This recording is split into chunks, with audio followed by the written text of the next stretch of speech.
great leader has a trusted right hand. Every visionary needs an architect of action, and every mission demands a commander who not only believes in the cause, but ensures that it's carried out with unwavering dedication. He's a strategist, he's a doer, he's a force of unshakable resolve.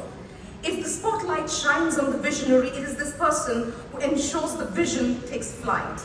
They are the backbone of execution, the architect behind the scenes, and the one who turns ideas and books into impact. I have the honor of introducing someone who embodies that role with unparalleled commitment. If Batman is the symbol of vision, then this individual is the force that makes it real. The Robin who strategizes, strengthens, and stands unwaveringly at the helm.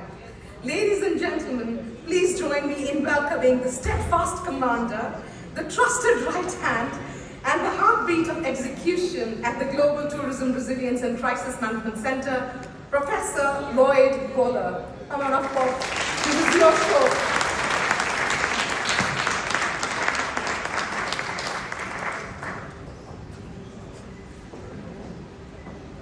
I was expecting some award after that. Minister, so I hope I'm on the list of awardees. All protocols observed, but I'd like to especially thank Minister for making the effort. I know you've been very busy for the last couple of days, and this would not miss you. Minister is actually missing cabinet. I'd also like to thank our guests from as far as Greece and Mexico, India, and the Philippines.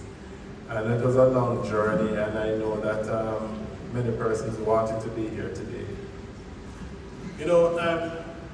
I was reminded yesterday that I have been in the tourism and technology business for the last 20 years. To be honest, I never thought about it that way. The thing is, in 2002, I went to New Zealand to do my PhD, and my dissertation was on electronic tourism. Looking at how information and communication technologies can enhance and advance the tourism space. And when I came back and I started to teach in the Department of Government, but I focused more on electronic governance and less on electronic tourism. It was when I met Minister Bartlett that I got to rekindle my passion with technology, with various projects that I've been working on under the GTR CMC.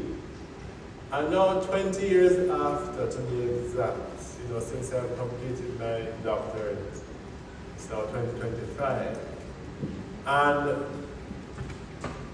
I'm exactly where I should be. It's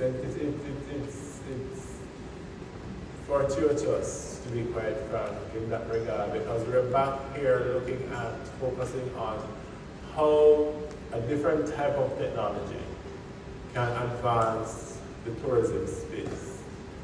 And the truth is, tourism and technology have both moved hand in hand for the last 200-300 years or so. From the invention of the steam engine in the first industrial revolution that led to our ability to connect with each other through ships, to the evolution of the airplanes that allowed us to connect in a different way, somewhere between the first and the second industrial revolution, to the invention of the internet during the third, well, I should say computers, during the third, and satellites and communication technologies during the third industrial revolution, where for the first time I was able to see what Mexico looked like in an ad that I saw on cable television. And now, during COVID, when I was bored with my friends, we bought some Oculus from Meta, where we could speak to each other virtually because we couldn't speak to each other physically.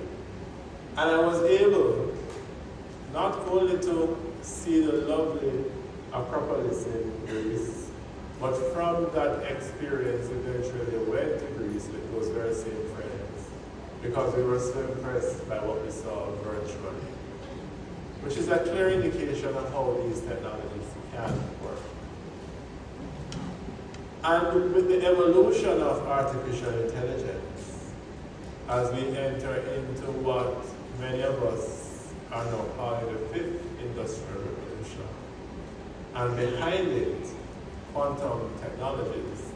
For the very first time in a very long time, because of the democratic nature of these technologies, because of the cost associated with these technologies, which are cheaper than the former technologies that we had to use with these in the tourism sector, for the very first time, many small island development states and the smaller persons who are in these states now have access to technologies that they can use to leverage themselves, that they can use in terms of doing automation and online bookings, and operate like a multinational organization. And we at the GTRCMC are aware of the potentials of these technologies, but we're also aware of the dangers that they pose.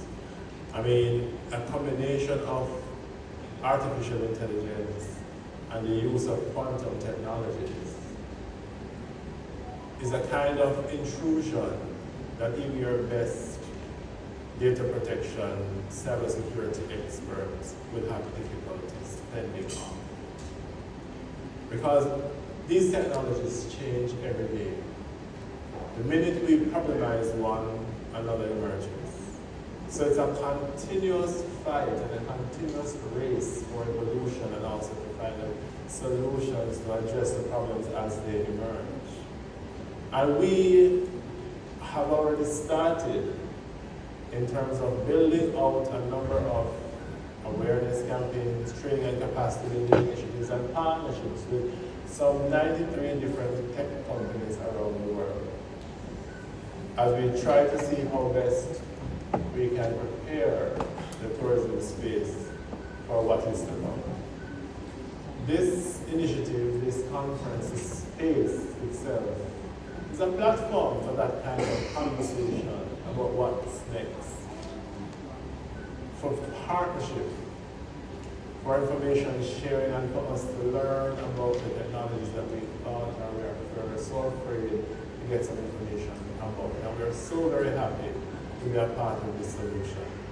And I'm personally looking forward to some of the conversations that will be ensuing. I'm personally looking forward to learn.